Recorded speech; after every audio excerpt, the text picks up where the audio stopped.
Hello viewers, सबको मेरा प्यार भरा नमस्कार।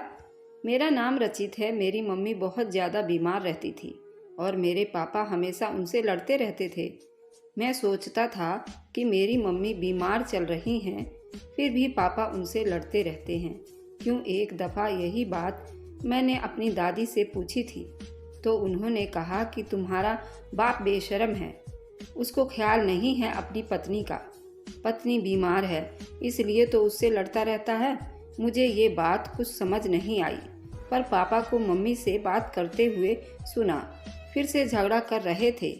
एक दिन मम्मी रात को सोने तो गई, पर सुबह उनकी आंखें नहीं खुल सकी और वे इस दुनिया को हमेशा के लिए छोड़कर चली गई। मेरी मम्मी पापा से बड़ी थी। उनकी उम्र 40 की और पापा 35 साल के होंगे। मम्मी इस दुनिया को छोड़कर चली गई। घर में सारे रिश्तेदार थे। जब मैं कमरे में बैठा था तो मुझे कमरे से बाहर निकाल दिया। मेरे पापा की शक्ल ऐसी बनती थी जैसे मम्मी से लड़ते हुए बनाया करते थे। वे गुस्से में नज़र आ रहे हैं। मुझे लगा कि कोई गड़बड़ है, इसलिए मैंने कान लगाकर सुनना शुरू कर दिया। मेरी दादी और चाचा की आवाज़ थी, शर्म करो शर्म प्रत्युष, अभी तुम्हारी पत्नी को गए हुए एक भी हफ्ता नहीं हुआ है। तुम्हें अपनी शादी की पड़ गई है। दुनिया वाले तो थू थू करेंगे, तुम्हारे बच्चे भी क्या सोच रहे होंगे।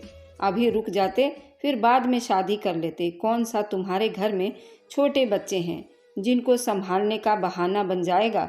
बच्चा तुम्हारा अपना ख्याल रख सकता है और 6-7 साल बाद तो अपने बेटे की ही शादी कर लेना।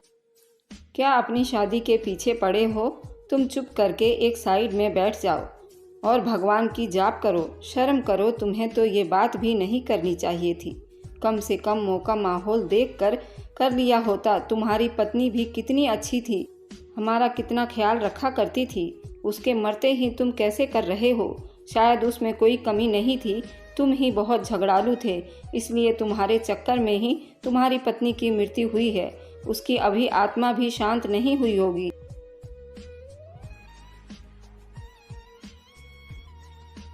कहा कि सेवा तो उसे मेरी करनी चाहिए थी, जो जवानी में ही बीमार होकर बैठ गई, चारपाई की होकर रह गई। घर के काम भी खुद करता रहा और बच्चों की ख्वाहिश थी तो मुझे एक बेटा देकर उसको तो बीमारी ने पकड़ लिया। मेरी सारी उम्र उस बीमार औरत के साथ निकल गई। मेरे पापा को बहुत गुस्सा आया, लेकिन न जाने कैसे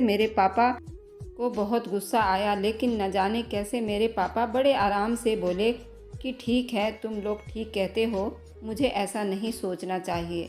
ये ख्याल अपने दिल से निकाल दूंगा और कुछ पैसे जमा करूंगा और तीर्थ यात्रा पर निकल जाऊंगा। भगवान की तरफ अपना दिल लगा लूंगा। सब ने कहा कि चलो, कृपया है भगवान की, तुमको इतनी जल्दी समझ आ गई। अब लोग हंसी खुशी में बात कर रहे थे और चले गए। और अगले हफ्ते जब मैं घर आया तो मेरे पापा घर में लगे नलके के पास एक लड़की खड़ी थी। बहुत ही प्यारी लड़की थी, बल्कि नलका चला रही थी, पानी पी रही थी। मुझे देखकर थोड़ी सी घबरा गई। मैं बोला, तुम घर में क्या कर रही हो? तो शर्मा कर भाग गई। मैं हैरान होकर कमरे में आया कि पापा को बताऊं कि ये लड़की कौन थी। हमारे घर में तो कमरे के अंदर 2 लोग और बैठे थे। उन्होंने मुझे देखा तो कहा, क्या आपका लड़का है? काफ़ी हैंडसम है, लगता है यही आपका बेटा है। मेरे पापा ने कहा कि जी हाँ, यही मेरा बेटा है और मुझे बताया कि बेटा, ये तुम्हारा रिश्ता देखने के लिए आए हैं और अपनी बेटी को भी साथ लाए हैं। आजकल तो ज़माना बदल गया है, तुम लोग एक दूसरे को देख लो, फिर तुम्हारी शादी करवा देंगे। मैं हैरान रह गया। इन लोगों के सामने तो मैंने कुछ नहीं कहा, पर मेरी शादी की उम्र नहीं थी। रात होते ही पापा से कहा कि इतनी भी जल्दी क्या है मेरी शादी की? तो पापा ने कहा कि तुम्हारी माँ तो इस दुनिया से चली गई है, अब हम दोनों मर्द ही रह गए हैं इस घर में। हम अच्छे लगते हैं क्या? आटा गूंद कर रोटियां पकाते हुए, अपने कपड़े खुद धोते हुए। लड़की आ जाएगी तो काम करेगी, हम दोनों को साफ सुथरे कपड़े मिला करेंगे, अच्छा खाना मिलेगा। इस घर को एक औरत की ज़रूरत है। मैं तो शादी की उम्र गुजार चुका हूँ, तो तेरी ही शादी करूँगा ना। मैं वैसे ही मासूम था। ये बात तो मुझे भी ठीक लगी कि घर में कोई औरत होनी चाहिए जो कि खाना वगैरह तो बना सके, क्योंकि मैं थोड़ा बहुत काम बाहर भी करता था, इसलिए घर के काम तो नहीं कर सकता था। पापा अपने काम से फ्री होते थे, उनकी ज़मीनों से थोड़े बहुत पैसे आते थे, उन्होंने पैसे हम गुजारा कर लेते थे। पापा ने अपनी सारी ज़िंदगी गुजार दी पर ज़्यादा पैसे नहीं कमा पाए, ना बड़ा घर बनाने के बारे में सोचा। मम्मी का भी तो उन्होंने अच्छी जगह इलाज भी नहीं करवाया, उन्होंने सारी ज़िंदगी बीमारी में गुजार दी, जबकि उनकी बीमारी कोई ऐसी खतरनाक नहीं थी। अगर वक्त से इलाज हो जाता तो शायद आज वे जिंदा होती। पापा ने मुझे मना ही लिया, उन्होंने ये भी कहा कि तेरी शादी मैंने तो करवानी है और किसी ने नहीं करवानी। लड़की तो देख ही चुका हूँ, लड़की तो बहुत प्यारी है, उसका नाम रितिका है। वह तो बहुत खूबसूरत थी और मुझसे उम्र में बड़ी थी। पापा की बात मैंने मान ली। कहते हैं कि जब शादी हो जाता है तो भगवान दिल में मोहब्बत डाल ही देता है, लेकिन मुझे तो उसको देखते ही वह लड़की बहुत अच्छी लगी थी। मैं तो अभी छोटा था, मेरी उम्र 16 साल की थी, लेकिन वह लड़की मुझसे उम्र में बड़ी थी, उसकी 20 साल उम्र होगी। मैंने पापा से कहा कि पापा मेरी शादी, तो पापा ने कहा कि हाँ हाँ, और किसकी शादी? जल्दी शादी हो जाएगी तो तेरे बच्चे तेरे साथ ही बड़े होंगे और तू बूढ़ा भी नहीं लगेगा। मुझे देख, मेरी शादी बहुत देर से हुई थी और अब मैं कितना बड़ा हो गया हूँ, जबकि तो अभी इतना छोटा सा है। पापा ने मेरी शादी रितिका से करवा दी। मेरी दादी और चाचा ने इस बारे में बात की तो पापा ने बहाना बना दिया कि घर में कोई औरत नहीं है तो क्या करें, हमें तो घर का कोई काम करना आता नहीं है, या तो तुम लोग हमारी मदद करो, हमारे खाने पीने का इंतज़ाम करो। लेकिन उस काम के लिए भी कोई नहीं आता था, क्योंकि आजकल एक इंसान का खाना पीना करना भी बड़ा मुश्किल हो गया था। महंगाई का ज़माना था, इसलिए रिश्तेदार भी साइड हो गए, क्योंकि ये लोग कुछ नहीं कर सकते थे। मेरी शादी हो गई। मुझे रितिका अच्छी लगती थी, लेकिन मेरे दिल में उसके लिए वे वाले जज्बात नहीं थे जो कि हम दोनों एक साथ सोते। तो मेरे पापा ने कहा कि तू तो बड़ा चालाक है, मैं तो तुझे बच्चा समझ रहा था। बात तो तेरी ठीक है, दोनों एक कमरे में सोते हैं, लेकिन अभी तेरी उम्र बहुत कम है और वह भी बहुत घबराई हुई है, तो तू अपने कमरे में जा, कुछ दिन के बाद उसके कमरे में चले जाना। मैं भी समझ गया और जाकर अपने कमरे में ही सो गया। मैं स्कूल में पढ़ता था और शाम के टाइम एक टीवी रिपेयर दुकान पर भी जाता था। पापा ने बिठाया था कि मैं वहाँ पर काम करूँगा, कुछ पैसे बन जाएंगे। मैं एक गवर्नमेंट स्कूल में ही पढ़ता था, वहाँ पैसे लगते नहीं थे। पापा ने तो वैसे ही कोई जिम्मेदारी पूरी तरीके से नहीं निभाई थी, उनको मेरी पढ़ाई में भी कोई दिलचस्पी नहीं थी। वह तो मेरी मम्मी कहती थी कि बच्चे को कुछ पढ़ा लो ताकि कल को उसकी नौकरी अच्छी लग जाएगी, नहीं तो तुम्हारी तरह ही बन जाएगा। सुबह आँख खुली तो मेरी पत्नी आटा गूंद रही थी। मैंने उससे कहा कि कैसी हो तुम, ठीक हो? उसने कहा ठीक हूँ और अपने काम में लगी रही। उसके बाद उसने मुझे नाश्ता बनाकर दिया और मैंने कहा कि मेरे लिए मूंग की दाल का हलवा बनाकर रखना। तो कहने लगी कि तुम तो बच्चों की तरह नखरे करते हो, पता नहीं क्यों। वह भी माओ की तरह ही नखरे कर रही थी, जबकि मेरी पत्नी थी। खैर, मैं नाश्ता करके स्कूल चला गया। मैंने कहा पापा को ये सब करने की क्या ज़रूरत थी, गेहूं तो हमारे खेत में ही होती थी और मुर्गी हमने घर पर ही पाली हुई थी, दूध हमें सस्ता मिलता था, अपना बिजली का बिल भी नहीं आता था और हमारा खाना पीना तो पूरा हो ही जाता था। पापा ने कहा कि आजकल महंगाई बहुत बढ़ गई है, घर में एक और मेंबर आ गया है, इसलिए मुझे ये बेचने पड़ेंगे। पापा ने जेवर बेच दिया और घर के बैठक में ही परचून की दुकान बनाकर बैठ गया। वह सारा दिन घर में ही रहता था और मेरी पत्नी भी अजीब थी। जब मैं स्कूल से आता तो मेरी पत्नी पापा के कमरे में ही होती। जब पूछता तो कहती थी कि मैं कमरा साफ कर रही थी। मुझे नहीं पता कि मेरी सोच बदली थी या नहीं, लेकिन वह मेरी पत्नी थी, इसलिए उसे देखकर मुझे खुशी होती थी। पर रात को पापा हमको एक साथ सोने नहीं देते और दिन में भी वे काम में लगी रहती थी। जब मैं उसे कोई बात करने की कोशिश करता, मुझे किसी छोटे बच्चे की तरह धुतकार देती थी। एक दिन मैं घर आया तो मेरे पापा और मेरी पत्नी दोनों ही घर पर नहीं थे। मैं नहीं जानता था कि कहाँ गए हैं, इसलिए उनका इंतज़ार करके सोचा कुछ नहीं कर सकता था। थोड़ी देर के बाद वापस आए तो बहुत ही खुश और हंसते खेलते वापस आए थे। मैंने पूछा, कहाँ गए थे आप लोग? तब उन्होंने कहा कि तुम तो उसको कहीं लेकर ही नहीं जाते हो। घर में बैठे बोर हो रही थी, इसलिए मैं उसको बाजार ले गया था। उसने घर का भी कोई सामान लेना था। मैंने देखा कि मेरी पत्नी के हाथ में कोई सामान नहीं था, मगर एक पन्नी जरूर था। जब वह कमरे में गई तो मैं भी कमरे में चला गया। मेरे पापा ने कहा कि तुम कहाँ जा रहे हो? तो मैंने कहा कि क्या बात है, क्या मैं उसके कमरे में नहीं जा सकता? इतना बोलकर मैं पत्नी के कमरे में चला गया।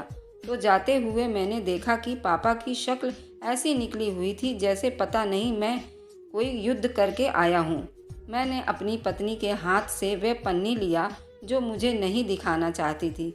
मैंने देखा तो उसमें उसकी अपनी चीज़ें थीं, जैसे कि मेकअप वगैरह। मैंने उससे कहा कि तुम ये सारी चीज़ें मुझसे मंगवानी चाहिए थी, मैं तुम्हें लाकर देता, क्योंकि मैं तुम्हारा पति हूँ और मैं तुम्हारी चीज़ों को ला सकता हूँ। तो बोली, तुम्हारे पास इतने पैसे हैं?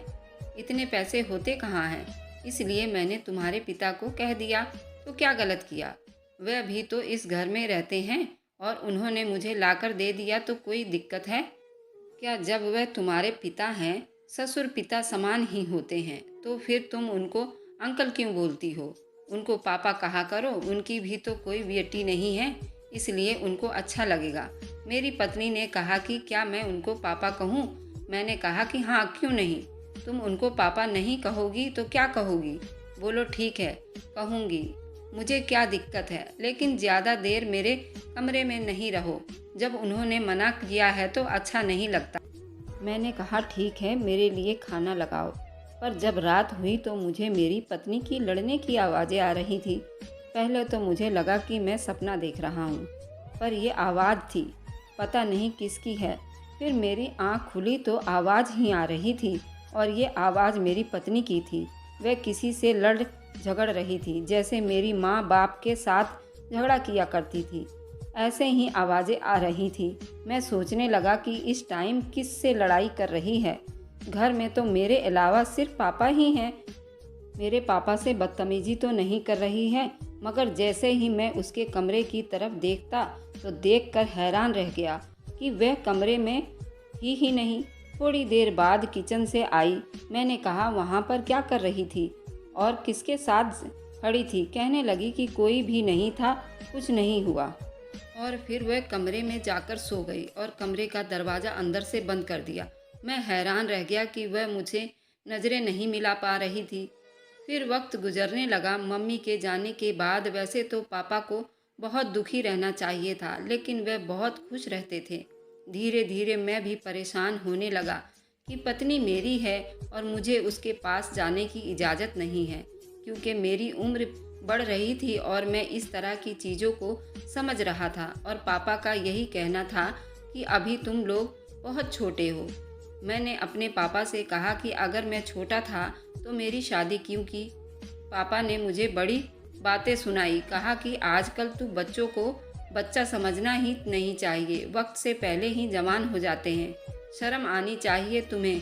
तुम्हारी शादी इसलिए करवाई थी कि घर में कोई औरत आ जाए, और वह कितने अच्छे तरीके से घर को संभाल रही थी। तुझसे तो सब्जी तक बनाना नहीं आता, और रोटियां तूने कब बनाई थी? बाजार के खाना खा खा कर हम दोनों के पेट खराब हो जाना था। तुझे तो मेरी बात समझ नहीं आती है। अभी तू बच्चा है और तू बच्चा ही रह।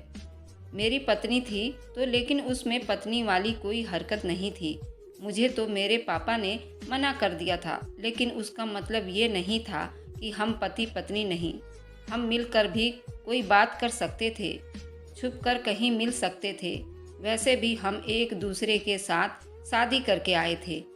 इस तरह तो मोहब्बत बढ़ती है और रिश्ते में खूबसूरती आ जाती है। चोरी चोरी मिलने का तो मज़ा ही कुछ और होता है। फिर वह भी तो अपनी पत्नी से मिलना हो तो उसमें कोई गलत बात भी तो नहीं होती। मेरे दोस्त मुझ पर शक करते थे कि इतनी सी उम्र में इतनी प्यारी पत्नी मिल गई है। तुझको कुछ लोग ये भी कहते थे कि तेरे से काफ़ी बड़ी है, जल्दी बूढ़ी हो जाएगी।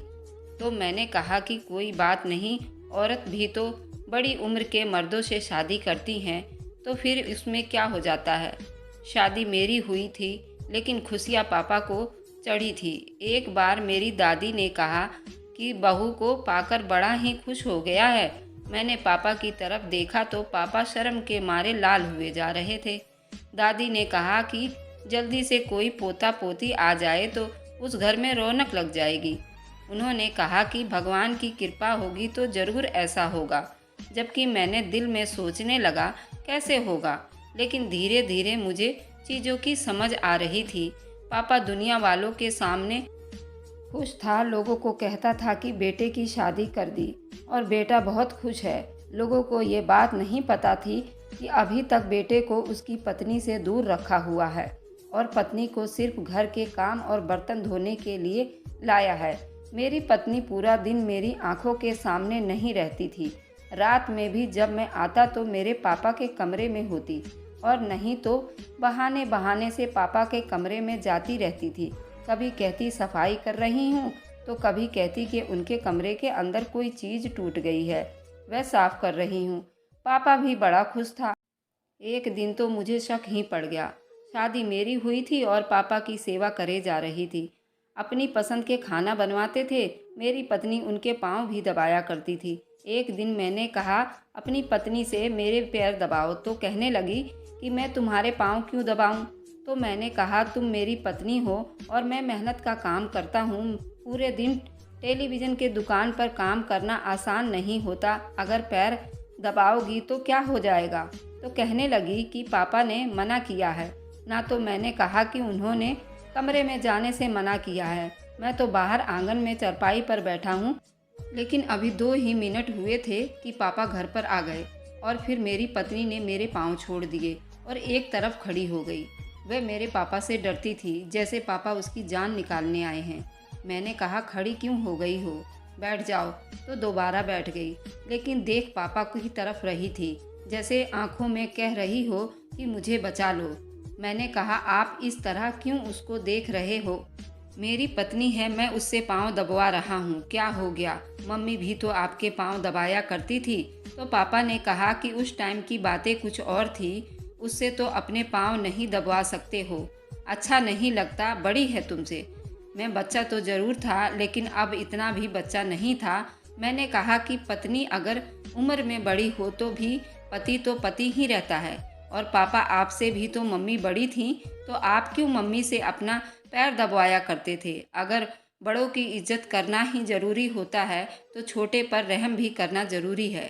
पापा ने कहा जुबान तेरी बहुत चल रही है, तुझे तो मैं सीधा करके रख दूंगा। मैंने कहा कि मैं अब शादीशुदा हूँ, आपका बच्चा नहीं हूँ। आप मुझे मेरी पत्नी के सामने इस तरह से चिल्ला नहीं सकते थे। उन्होंने कहा कि पहले ज़मीन से तो निकल जा, बड़ा आया शादीशुदा होने वाला। मुझे गुस्सा आ गया, मेरी पापा से लड़ाई हो गई। मुझे कुछ गड़बड़ लग रही थी कि जब से पापा से लड़ाई हुई तो मेरी पत्नी ने मुझसे बात करनी छोड़ दी और पापा के लिए चाय बनाकर फिर उनके कमरे में चली गई और आधे घंटे बाद आई। एक दिन मेरी पत्नी पापा के कमरे में झाड़ू मार रही थी। मैंने उससे हैरान होकर देखा तो उसने मेरी तरफ देखकर मुंह पीछे कर लिया। मैं चाचा के घर चला गया और उनको जाकर सारी बात बता दी। उन्होंने अपने कानों से हाथ लगा लिए और मैंने बुरी तरह रोना शुरू कर दिया। मैंने कहा कि मेरा क्या कसूर था, क्योंकि जो चीज़ मुझे पापा के कमरे से मिली थी वह कुछ और नहीं बल्कि उनका जो कोर्ट मैरिज किया था वह कोर्ट मैरिज का कागज़ मिला था, जिसमें दुल्हन की जगह मेरी पत्नी रितिका का नाम ही लिखा था, लेकिन वह दूल्हे की जगह मेरे पापा का नाम लिखा था। उन लोगों ने कोर्ट मैरिज किया था और मेरी शादी का एक ड्रामा किया था, वह सब नकली था। पत्नी रितिका नहीं थी, वह मेरे पापा की पत्नी थी। पापा ने उससे शादी की थी क्योंकि पापा मम्मी के जाने के बाद एक दिन बाद ही शादी करना चाहते थे। लेकिन जब रिश्तेदारों ने उनको बातें की और उनको शर्म दिलाई तो उन्होंने मुझे इस्तेमाल किया। लोगों को ये कहा कि मेरी पत्नी हैं, जबकि उन्होंने खुद उस लड़की के साथ कोर्ट मैरिज किया हुआ था। वह उनकी पत्नी थी, मेरी पत्नी नहीं थी। तभी तो मुझे उसके कमरे में जाने तक नहीं दिया, जबकि पापा ने 20 साल से भी ज़्यादा छोटी लड़की के साथ रिश्ता रखा और वह लड़की भी उनके साथ बहुत खुश थी। मेरे पापा उसे कहीं और से नहीं लाए थे, उसे सड़क से ही पकड़ा था। शायद वह शादी से पहले भी इस तरह के काम किया करती थी। मेरे रिश्तेदारों ने अपने कानों से हाथ लगा लिए और कहा कि अब उनके घर में मुझे नहीं जाना। मैं भी अपने पापा के साथ वापस नहीं जाना चाहता था, नहीं रहना चाहता था उनके साथ। उनको भी कोई परवाह नहीं थी कि जाता है तो जाए। मैं अपने चाचा के साथ रहने लगा। चाचा ने कहा कि तुम कोई काम नहीं करोगे, अपनी पढ़ाई पर ही ध्यान दोगे। मैंने भी अपनी ग्रेजुएशन पूरी कर लिया और उसके बाद मैंने प्राइवेट कंपनी में अच्छी नौकरी पर लग गया। मैं 15,000 से 20,000 तक कमाने लगा और रितिका पापा को छोड़कर भाग गई थी और पापा मेरे अब अकेले ही रहते थे। लेकिन अभी भी उनका कहना था कि वे माफ़ी नहीं मांगना चाहते। पापा ने सारी ज़िंदगी मेरी माँ को जलील किया, बीमार होती हुई उनसे लड़ते रहे, क्योंकि उनको सिर्फ एक ही मतलब था, इस दुनिया से चली गई। फिर मुझे इस्तेमाल किया और मुझसे झूठ बोला कि तुम्हारी शादी करवाई है। मेरे जज्बात के साथ खिलवाड़ किया। मुझे तो अब शादी करना ही नहीं है। मैंने पहले पैसे कमा लूँगा, जब तक अपना घर नहीं बनाता शादी नहीं करूँगा। मेरे चाचा भी मुझसे बहुत खुश हैं, ये भी मेरे साथ ही रहते हैं। ये थी मेरी इमोशनल कहानी। तो आप लोगों को कैसी लगी मुझे कमेंट में ज़रूर बताइएगा। जब तक के लिए thanks for watching, like and subscribe, bye bye.